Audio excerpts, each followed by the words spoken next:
देखिए, संक्षेप में एक सफल और कुशल वकील में निम्नलिखित प्रमुख विशेषताओं का होना आवश्यक है। बहुत इंपॉर्टेंट क्वेश्चन है, शॉर्ट में पूछा जाता है, लॉन्ग में भी आ सकता है। ठीक है, चलिए, सबसे पहला है ईमानदारी। ईमानदारी एक सफल वकील का प्रमुख गुण है। अपने पेशे के साथ न्यायालयों और पक्षकारों के प्रति ईमानदार होना प्रत्येक वकील के बहुत जरूरी है। ईमानदारी के पथ से विचलित होने पर पेशे का पतन होने लगता है। अतः यह आवश्यक है कि वकील किसी भी परिस्थिति में अपने मार्ग से ना डिगे। इट मीन दोस्तों, देखिए, कोई भी व्यक्ति है, ठीक है, तो सभी को चाहिए कि वो ईमानदार हो। अपने जिस भी कार्य में वो है, अपने कार्य को ईमानदारी से करे। अगर वो ईमानदारी से नहीं करेगा तो कभी भी हो सकता है कि उसका पथ जो है वो खत्म हो जाए। ठीक है। दूसरा है बहुत ही इंपॉर्टेंट, मनोवैज्ञानिक, साइकोलॉजिस्ट। वकील को मनोवैज्ञानिक होना चाहिए। एक वकील को मानव मनोविज्ञान जानना अति आवश्यक है। पक्षकार तथा न्यायाधिकारी दोनों के समक्ष ही उसे उनके मानसिक व्यवहार को समझना और फिर उसी के अनुरूप अपना रास्ता निर्धारित करना होता है। इस प्रकार साथियों को सामाजिक, राजनीतिक तथा आर्थिक स्थिति की जानकारी करके उसे के ही अनुसार प्रश्न किया जाना चाहिए। ठीक है, तो मनोविज्ञान किसको कहते हैं? मनोविज्ञान कहते हैं मन का व्यवहार। मनोविज्ञान में हम क्या सीखते हैं? मन का व्यवहार। जो व्यक्ति के अंदर होता है ना, उसको हम सीखते हैं। ठीक है, तो जरूरी है कि ये भी ज्ञान वकील में होना चाहिए। तीसरा हमारा पॉइंट है गहन अध्ययन, इंटेंसिव स्टडी। एक वकील के लिए विधि का गहन अध्ययन करना प्रथम तथा महत्वपूर्ण कार्य होगा। अतः आवश्यक नहीं है कि उसे सभी विधियों का ज्ञान हो, परंतु उसे किसी विशेष विधि में विशेष जानकारी होना आवश्यक है, ताकि वह उससे संबंधित वाद को तय कर सके। वकील को नवीनतम विधि परिवर्तनों के बारे में पूर्ण जानकारी होनी चाहिए, ताकि उसे सामाजिक विधि की नवीनता की जानकारी मिल सके। ठीक है, गहन अध्ययन। चौथा हमारा पॉइंट है उच्च नैतिकता, हाई मॉरलिटी। एक वकील में उच्च नैतिकता का होना बहुत आवश्यक है। नैतिकता का इस व्यवसाय में बहुत कम महत्व है। अपने व्यवहार में से पक्षकार और न्यायालय का विश्वास वकील के लिए व्यावसायिक दृष्टिकोण से बहुत महत्वपूर्ण है। उसे अपने पक्षकार के विश्वास और हित को कभी भी जानबूझकर आघात नहीं पहुंचाना चाहिए। एक वकील का चरित्र संदेश से परे होना चाहिए। अतः एक वकील के लिए यह आवश्यक है कि वह सत्यनिष्ठ और चरित्रवान हो।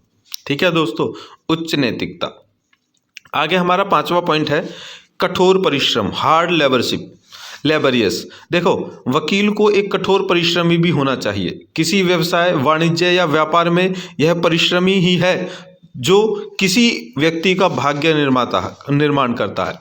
कठोर और नियमित कार्य की क्षमता के बल पर ही मनुष्य इस व्यवसाय में आगे बढ़ सकता है। एक सुस्त व्यक्ति संसार में कोई भी उन्नति नहीं कर सकता। हमेशा मेहनतकर्ता की ही विजय होती है। यह कहा जाता है कि काम ही पूजा सर्वत्र होती है। Work is worship everywhere. तो हमें इसको फॉलो करना चाहिए, कर्म ही पूजा है। चलिए, छठा हमारा पॉइंट है विनोदी और वाक्पटुता, ह्यूमरस एंड गुड ऑपरेटर। कभी कभी विनोदपूर्ण हास्य न्यायालय में बहुत लाभदायक हो जाता है। न्यायालय और सहकर्मी वकील कभी कभी लंबी बहस के दौरान अत्यंत अन्यमनस्कता महसूस करने लगते हैं। ऐसी स्थिति में वकील को विनोद और वाक चातुर्य न्यायाधिकारी को दूसरी दिशा में मोड़ देता है। ठीक है, तो जरूरी है थोड़ा बहुत कभी कभी बीच बीच में थोड़ा सा हंसी मजाक भी होता रहना चाहिए उन्हीं के बीच में, ताकि वो एक दूसरे के ध्यान को, अगर जरूरी है तो वो ध्यान को इधर उधर कर सकें। ठीक है, देखिए, सातवां है अधिसदस्यता, मतलब कि फेलोशिप। विधि पेशे के लिए अधिसदस्यता की भावना आवश्यक है। न्यायालय में आयु, योग्यता और अनुभव से परे मानव व्यवहार की समानता होनी चाहिए।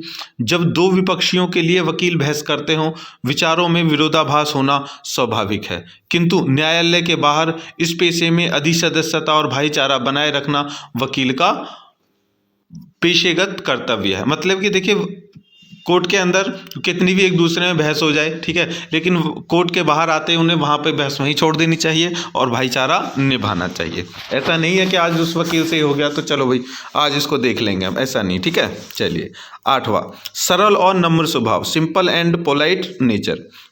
वकील को अपने स्वभाव में हमेशा नम्रता और सरलता का परिचय देना चाहिए। जो वकील जितना शांत और नम्र होगा, न्यायालय उसे उतना ही प्रभावित होगा। देखा कितना इम्पोर्टेंट है सरल और नम्र स्वभाव। आगे है अभिव्यक्ति की कला, आर्ट ऑफ एक्सप्रेशन। इंपॉर्टेंट चीज देखिए, वकील में किसी बात को व्यक्त करने की चतुरता होनी आवश्यक है। न्यायालय में अपनी बात को सुंदर भाषा में और प्रभावी रूप से व्यक्त करने वाला वकील ही सफलता प्राप्त करता है। वी मलिक के मतानुसार जिस वकील का भाषा पर अधिकार और नियंत्रण होता है, वह व्यक्ति उतना ही सम्मान के योग्य समझा जाता है। 10वां पॉइंट है साहस। साहस वकील का प्रमुख गुण है। साहस का तात्पर्य अपने पक्षकार की बात को न्यायालय के समक्ष निडरता और निर्भीकता पूर्वक पेश करना है तथा अनुकूल और प्रतिकूल परिस्थितियों में धैर्य बनाए रखना है। असफलता मिलने पर वकील को न तो घबराना चाहिए और न ही धैर्य खोना चाहिए, बल्कि प्रतिकूल निर्णय होने पर अपील करने की ओर ध्यान देना चाहिए। साहसी वकील ही विधि पेशे में सफलता प्राप्त कर पाते हैं। ठीक है, चलिए अंत में संक्षेप में हम यही कह सकते हैं कि विधि व्यवसाय की सफलता के लिए एक कुशल वकील को उपरोक्त समस्त गुणों का विकसित करना बहुत ही आवश्यक है और ये चाहिए भी। ठीक है दोस्तों, तो best of luck for your exam और आपकी लाइफ के लिए। मिलते हैं जल्द ही नई वीडियो और नई जानकारी के साथ।